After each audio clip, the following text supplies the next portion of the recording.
Once upon a time, in a quiet valley embraced by towering mountain ranges and gentle flowing streams, there lived a 25-year-old young man named Adrian.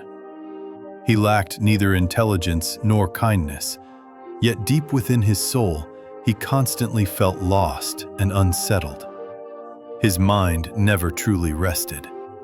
It was like a hidden storm, swirling endlessly, pulling him into a vortex of invisible thoughts.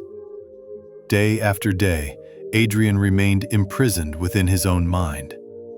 He lived in the painful memories of yesterday, while being haunted by vague fears of tomorrow. The past dragged him backward, the future filled him with dread, and the present became faint and fragile, like a thin mist fading in the morning air. He grew exhausted, sleepless, and slowly forgot what it felt like to smile from the heart. One peaceful afternoon by the river, as the golden glow of sunset touched the water's surface, Adrian overheard travelers speaking of a village hidden among distant hills. They told stories of a wise old man, once a renowned master therapist in the city, who had abandoned fame and noise to return to silence. It was said that he not only healed troubled minds, but also illuminated the souls of those who had lost their way. In that moment, amid the soft whisper of wind and the murmur of flowing water, a fragile spark of hope flickered within Adrian's heart. "Perhaps," he whispered to himself, "this is the path I have been searching for." And so, he began his journey. The road was long and filled with challenges, yet each step seemed to lead him farther away from the darkness within. After many days of walking through scorching sunlight and heavy mist, he finally arrived at a small village nestled gently in the arms of nature.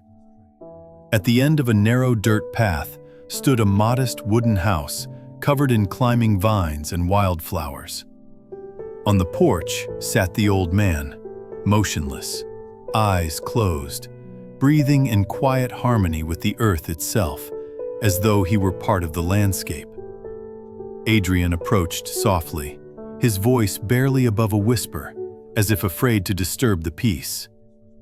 "Sir, my mind is never at rest. My thoughts exhaust and confuse me. I long for peace. Please show me the way."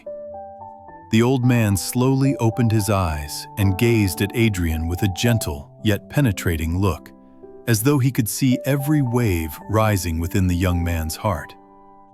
"If you seek stillness," he said, "you must learn to return to the present moment." He led Adrian into a small garden behind the house and quietly filled a glass with water until it reached the very brim, so full that even the slightest movement could cause it to spill. Placing the glass into Adrian's hands, he said, "Walk around the village and return. But remember, not a single drop must fall." Adrian walked forward, his heart filled with confusion, yet also determination. The road buzzed with life. Voices, footsteps, laughter, the rustling of leaves in the wind. Everything was alive around him. Yet he noticed none of it. His entire awareness rested on the fragile glass in his trembling hands.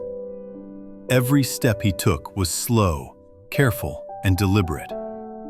When he returned, the glass remained untouched, the water calm as a still lake. The old man smiled gently. "You have done well. But tell me, what did you see on your way?" Adrian shook his head softly. "I saw nothing, sir. I looked only at the glass." The old man nodded, his voice soft as the evening breeze. "And in that moment, your mind was at peace."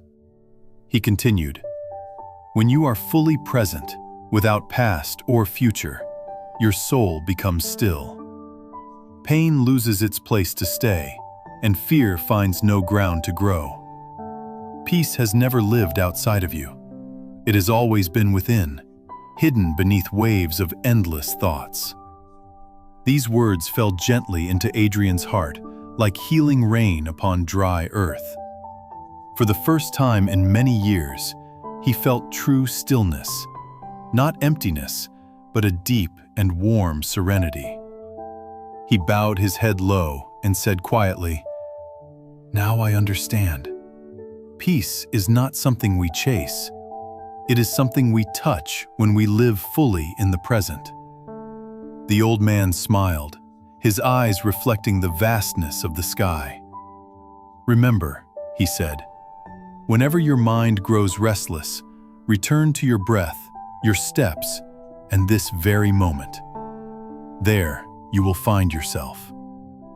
As the sun sank behind the mountains, bathing the valley in golden light, Adrian began his journey home. But his soul was no longer the same.